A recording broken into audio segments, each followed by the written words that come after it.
Hello student, welcome again. We are going to start the next article. That article is error of measurement. Physical world and measurement, that unit we are going to study. And the last topic we have studied are dimensional formula and we write their units. And for different physical quantity we write the dimensional formula. Dimensional formula हमने अब तक जितने भी लिखे हैं वो हमारे पास basic रही हैं और डेराइव्ड फिजिकल क्वांटिटीज हमारे पास रही हैं।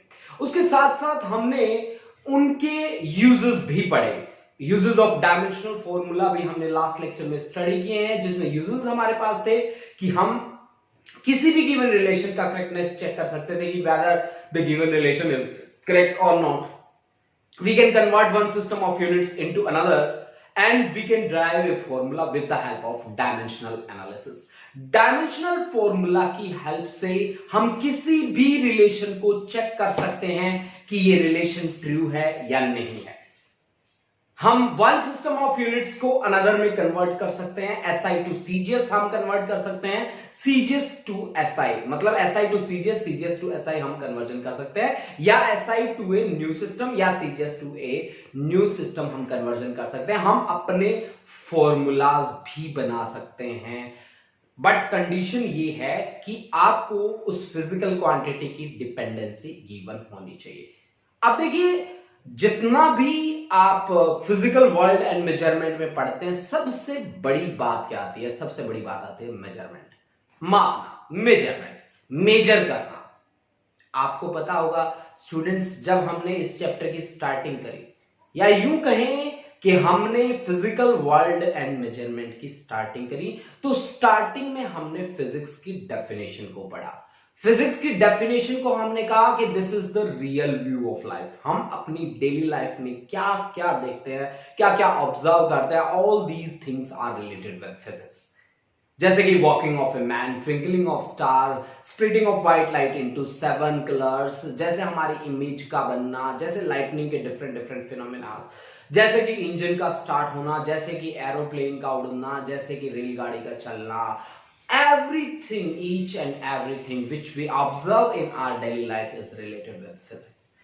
आज हमारे पास क्या है? मेजरमेंट। मेरे पास जो आर्टिकल है, जो फिजिकल वर्ल्ड एंड मेजरमेंट से निकल के आया, that article is errors of measurement. सबसे बड़ी बात आती है मेजरमेंट क्या चीज है, मापना क्या चीज है। तो मैं आपको कहूंगा कि आप ना मेरे को 1 kg आप मेजर करके दिखाओ, तो आप क्या करेंगे कि 1 kg का कोई वो ले जाएंगे, बट्टा, लाइक 1 kg का, ठीक है, और आप उसके बराबर में रखते जाएंगे, ठीक है। या मेरी लेंथ को मेजर करना हो तो आप एक स्केल लेके आओगे, उस स्केल के साथ। मतलब इसका मीनिंग क्या है? Measurement is essentially a process of comparison. अब ठीक है, मेरी बात आपको समझ में आई है कि नहीं आई? चलो इसको फिर से हम कनेक्ट करते हैं। मान लो मेरे को लेंथ को मेजर करना है, मैं स्कूल से अपने घर पे जाता हूं, ठीक है, तो मैं एक मीटर स्केल लिया होता हूं पहले से, उससे मैं लेंथ को मेजर कर रहा हूं। मतलब metre scale is the pre defined standard. Pre पहले से डिफाइंड ये स्टैंडर्ड है कि जी ये इतना 1 मीटर है, ठीक है जी, आपको बता दिया जी इतना मीटर है, यानी कि पहले से डिफाइंड है। और आप उसके साथ क्या कर रहे हैं? कंपेयर। 1 मीटर, फिर नेक्स्ट पे चले 2 मीटर, 3, 4, 5, 6, इस तरह से आप क्या कर रहे हैं? कंपैरिजन। यानी कि measurement is related with comparison, है ना। आपने पहले से डिफाइंड स्टैंडर्ड्स हैं आपके पास, उन स्टैंडर्ड्स के साथ आप क्या करते हैं? कंपेयर करते हैं, और उसी का नाम आप क्या रखते हैं? मेजरमेंट रखते हैं। जैसे आपको लीटर मेजर करना है, तो लीटर का इंस्ट्रूमेंट पहले से बना पड़ा है, उसमें आप किसी भी लिक्विड को डाल के देख लेते हैं, देख लो जी ये 1 लीटर हो गया। जैसे आप किलोमीटर चले, तो किलोमीटर के पहले से आपने स्टैंडर्ड्स बना रखे हैं, उनके साथ कंपैरिजन आप कर लेते हैं। तो सबसे बड़ी बात क्या है? Measuring process is essentially a process of comparison. अब बात आती है, मान लो आप सभी बच्चों को पता है मेरे ख्याल से इस बात का कि जी की वैल्यू कितनी होती है? जी की वैल्यू होती है 9.8 मीटर पर सेकंड स्क्वायर। जी क्या है g? Acceleration due to gravity. Acceleration due to gravity की exact value on the surface of earth होती है 9.8 मीटर पर सेकंड स्क्वायर। होती है ना। मान लो मैं कोई एक्सपेरिमेंट परफॉर्म कर रहा हूं, तो उस एक्सपेरिमेंट में मेरी वैल्यू वो आ गई, मान लो कुछ और 9.6 मीटर पर सेकेंड स्क्वायर आ गई। अब आपको दिख रहा है कि ये जो है ये है ट्रू वैल्यू। ट्रू वैल्यू कितनी है जी की? ट्रू वैल्यू है उसकी 9.8 मीटर पर सेकेंड स्क्वायर, और मैंने जो मेजर करी वो वैल्यू कितनी आई है? 9.6 मीटर पर सेकेंड स्क्वायर। मतलब इसमें ना एरर है, मैंने जो मेजर करी है उसमें एरर कितना है? कितना एरर है? 0.2। कैसे पता लगा? ट्रू वैल्यू में से किसको सब्ट्रैक्ट किया? मेजर्ड वैल्यू को। आपने जो मेजर करी है उसको आपने सब्ट्रैक्ट कर दिया, किसमें से? ट्रू वैल्यू में से। Then this will represent the article of error. So I can say error is the difference of true value and measured value. अब एरर की कितने टाइप हैं स्टूडेंट्स? ये हमारा जो कॉन्सेप्ट है प्योरली थियोरेटिकल कॉन्सेप्ट है, आप इसको बड़े ही ध्यान से करेंगे, ठीक है? बिल्कुल बेसिक है। जितने भी इसके टाइप्स हैं सब कुछ अपने आप से ही डिफाइन है। जैसे कि मैं स्टार्ट करता हूं, सिस्टमैटिक एरर। मेरे पास एरर के 3 टाइप्स हैं बेसिकली, जिसमें आते हैं systematic, random and gross error. एक है मेरे पास systematic error, second one is a random error, and the last one is gross error. This is the gross error. अब हम हर एक को अलग अलग डिफाइन करेंगे।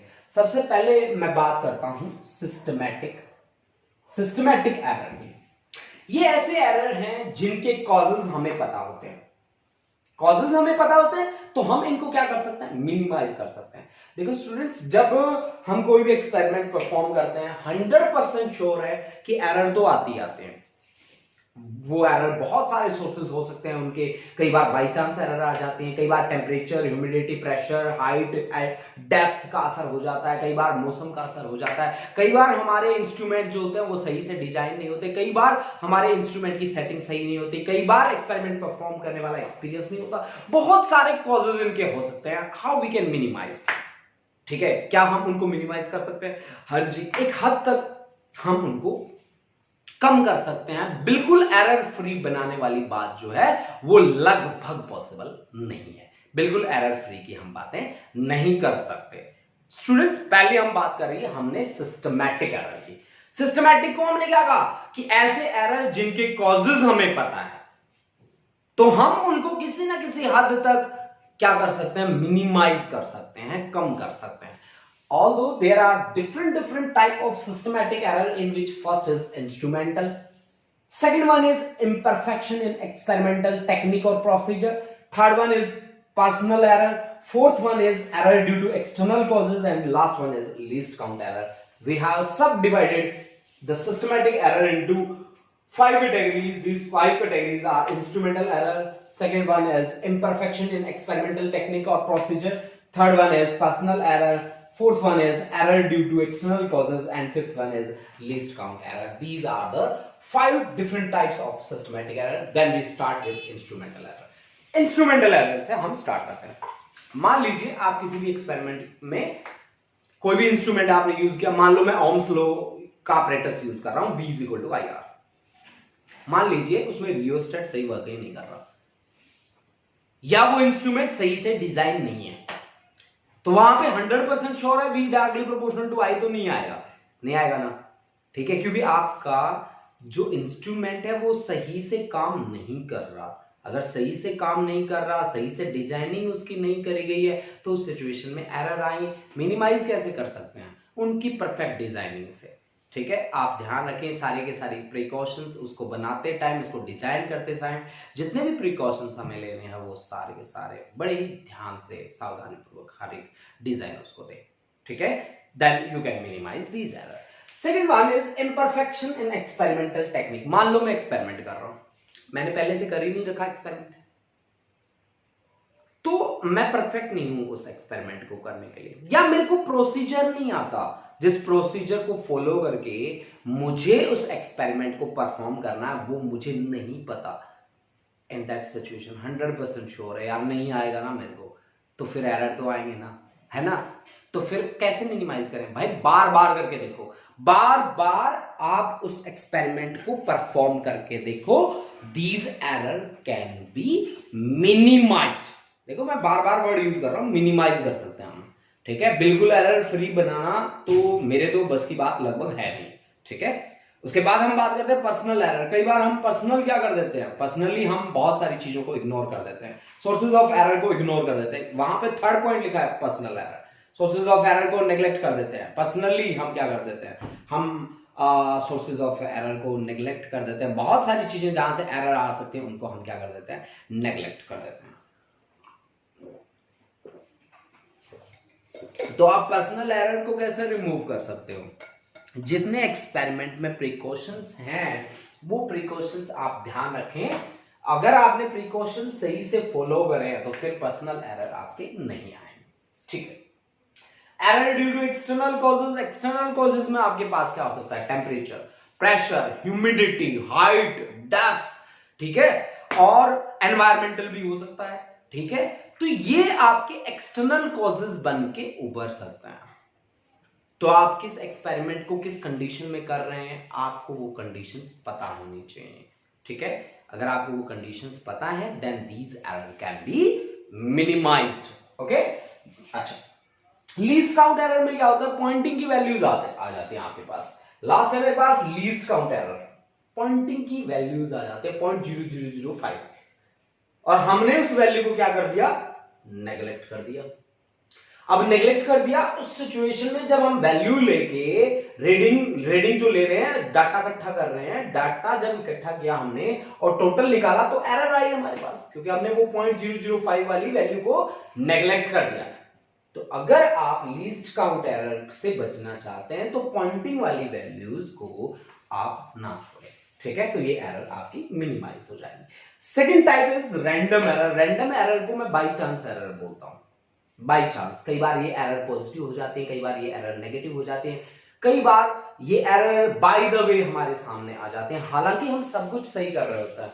बहुत सारी जैसे कि हमने बिल्कुल एक्सपेरिमेंटल सेटअप भी सही से किया है, ठीक है, हमारा इंस्ट्रूमेंट भी सही से डिजाइन है, लेकिन हमने एक बार किया तो वैल्यू डिफरेंट आ रही है, एक बार वैल्यू किया डिफरेंट आ रही है, डिफरेंट वैल्यूज आ रही है, तो by chance these error can arrive, ठीक है। तो इनको हम मिनिमाइज कैसे कर सकते हैं, आप 2, 3, 4 टाइम्स एक्सपेरिमेंट को परफॉर्म कीजिए, आपके लिए ये एरर जो होंगे वो मिनिमाइज हो जाएंगे, कम हो जाएंगे, ठीक है। उसके बाद आती है ग्रॉस एरर। ग्रॉस एरर जो आती है वो ऑब्जर्वर की हल्की सी लापरवाही के कारण आती है, share carelessness of the observer, हल्की सी लापरवाही, ठीक है, हल्की सी लापरवाही। जैसे लिखा होता ना, सावधानी हटी दुर्घटना घटी, तो वही बात यहां पे होती होगी ना कि सावधानी हटी और दुर्घटना घटी, है ना, share carelessness of the observer, okay students. I have classified this into 4 categories. First is reading an instrument without setting it properly. भाई हम ना बड़े ही ट्रेंड टीचर हैं, हमने बार बार कर रखे हैं, ठीक है, और हम कोई भी एक्सपेरिमेंट कर रहे हैं फटाफट लगाओ, ठीक है, हमने उसको सेट ही नहीं किया प्रॉपरली अगर हमने उसको सेट नहीं किया तो उस सिचुएशन में 100% ये बात लाजमी है कि एरर्स तो आएंगे ही आएंगे, ठीक है। तो इनको आप मिनिमाइज कैसे कर सकते हो, सेट कर दो यार इंस्ट्रूमेंट को प्रॉपरली। अगर आपका इंस्ट्रूमेंट प्रॉपरली सेट है, in that situation there will be no error, this will be error free, okay. Next one is taking the observation wrongly without caring the sources of errors and precautions. आप कोई भी experiment कर रहे हैं, आपको उनके precautions पता है कि ये प्रिकॉशंस आपको रखने हैं, लेकिन आप उनको फॉलो नहीं कर रहे, ठीक है, आप उनको फॉलो नहीं कर रहे, ऑब्जर्वेशन आप गलत तरीके से ले रहे हो, सोर्सेज ऑफ एरर को इग्नोर करके। इन दैट सिचुएशन जो एरर अराइव होगी that will be the gross error. How this can be minimized? आप प्रिकॉशन जितने भी हैं आपके एक्सपेरिमेंट के उनको ध्यान रखें और उनको ध्यान रख के ही आप एक्सपेरिमेंट को परफॉर्म करें, अदरवाइज आप एक्सपेरिमेंट के साथ डील ना करें, okay.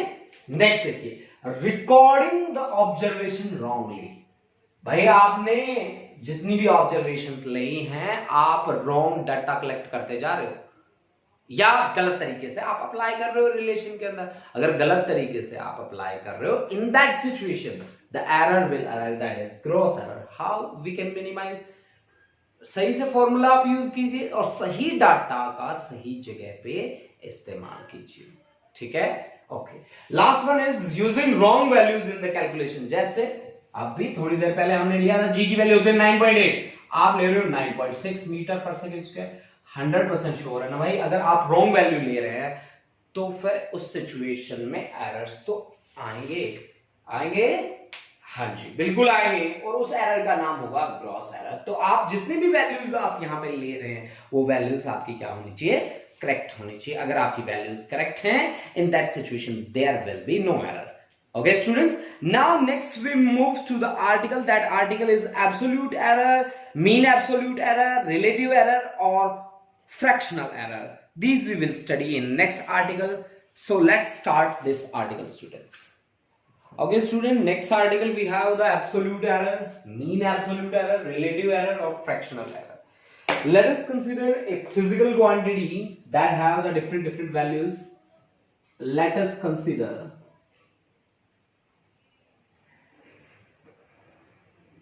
a physical quantity having n values, physical quantity having values a1, a2, a3 up to an।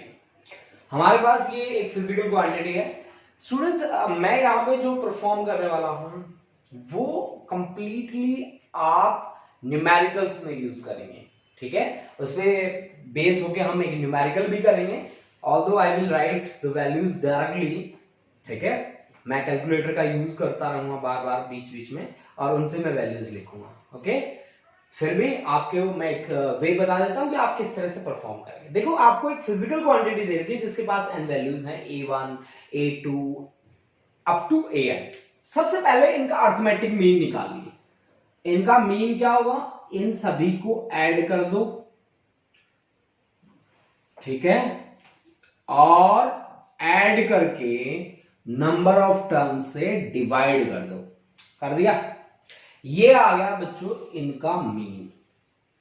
आ गया बेटा? अब देखो, आप आगे बढ़ो थोड़ा।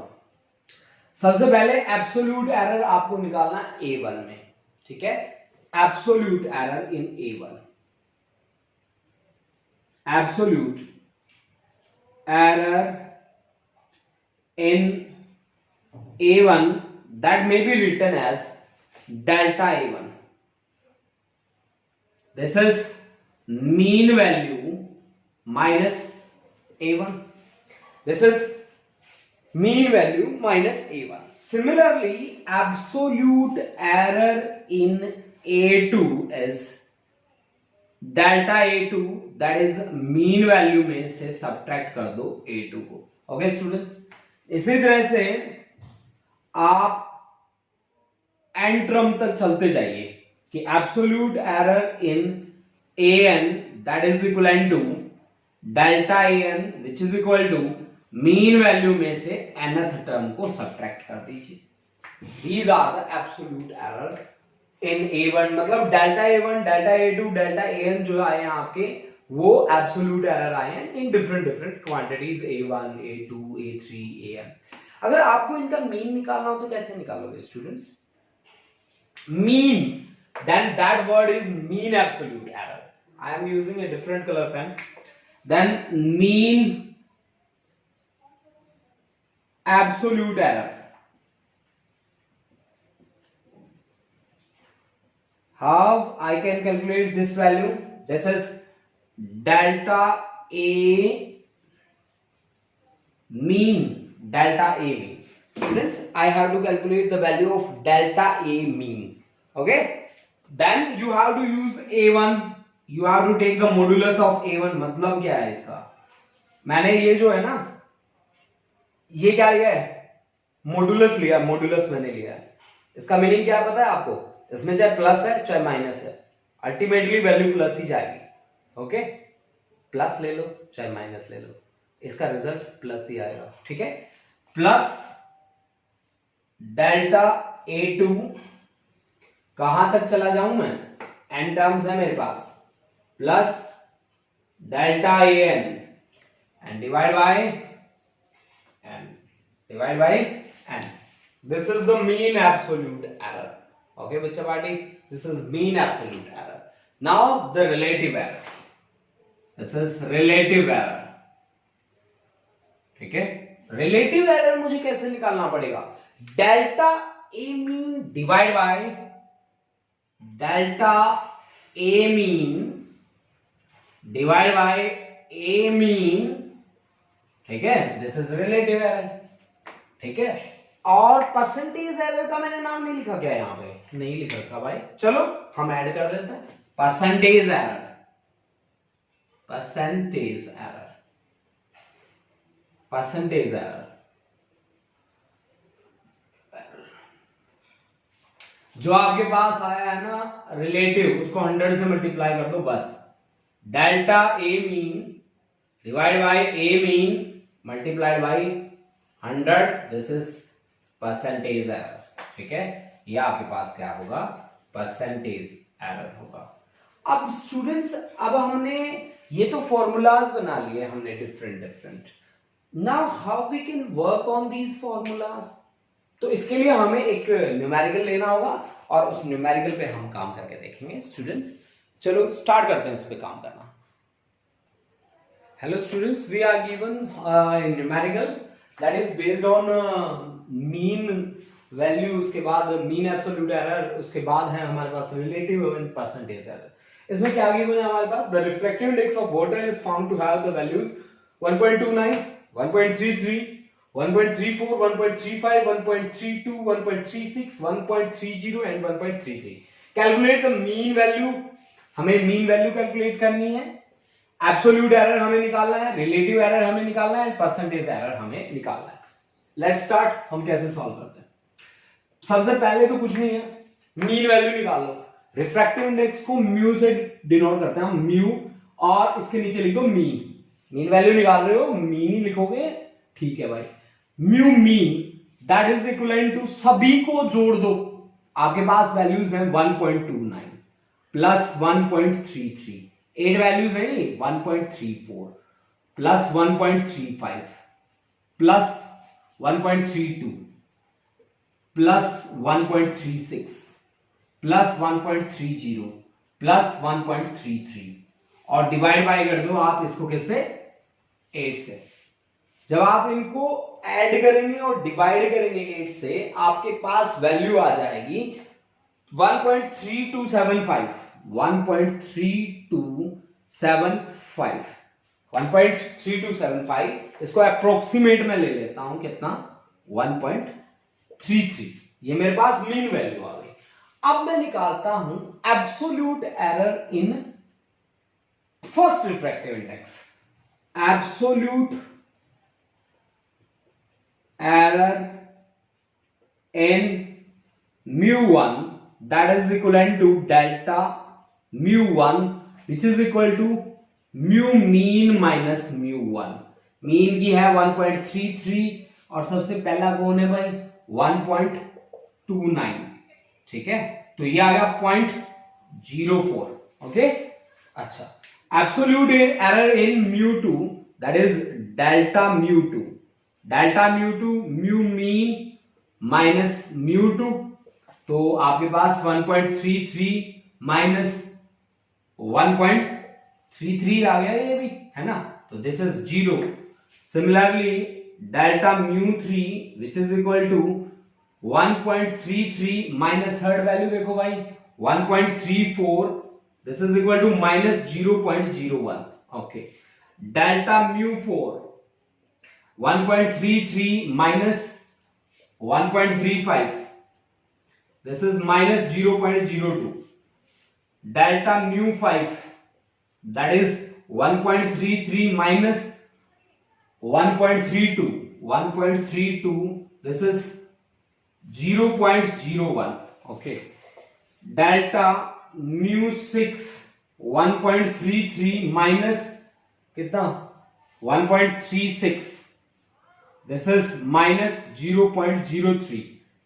After that delta mu 7 1.33 minus 1.30, this is 0.03.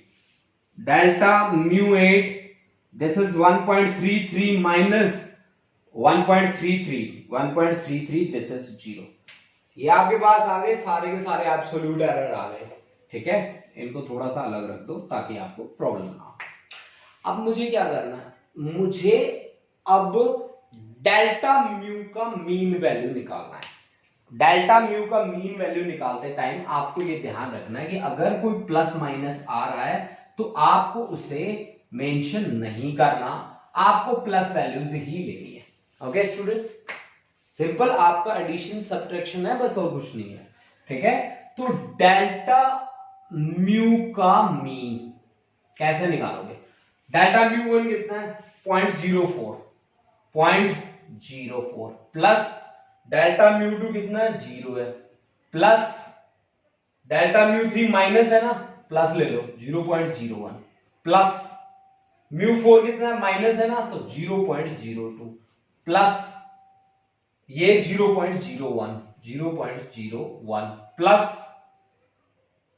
Minus है 0.03, प्लस लेना भाई, माइनस साइन मेंशन नहीं करना आपको, प्लस 0.03, ठीक है, और प्लस 0 और डिवाइड बाय 8, यानी कि आप जब इन सभी का सम लेंगे तो आपके पास आएगा 0.14 डिवाइड बाय 8, 0.14 डिवाइड बाय 8, यानी कि 0.0, इसकी वैल्यू आएगी नियरली इक्वल टू 175, यानी कि मैं ले रहा हूं इसको 0.02। दिस इज डेल्टा म्यू का मीन वैल्यू हमारे पास आ गया डेल्टा म्यू मीन वैल्यू। अब देखिए, अब हमें निकालना है क्या, रिलेटिव निकालना है, ठीक है। तो रिलेटिव एरर कैसे निकालेंगे आप लोग? रिलेटिव एरर में 0.02 delta mu mean divide by mean value that is 1.33.02 divide by 1.33। Relative error जो आता है वो प्लस माइनस सिंबल आप मेंशन करके चलते हैं, ठीक है। तो प्लस माइनस आपके पास आएगा 0.0 प्लस माइनस 0.015, ओके। अब आपको निकालना है परसेंटेज एरर, तो आपके पास plus minus 0.015 into 100, this is plus minus 1.5% error है, प्लस माइनस 1.5% एरर आपके पास है, दैट्स द परसेंटेज एरर, ठीक है।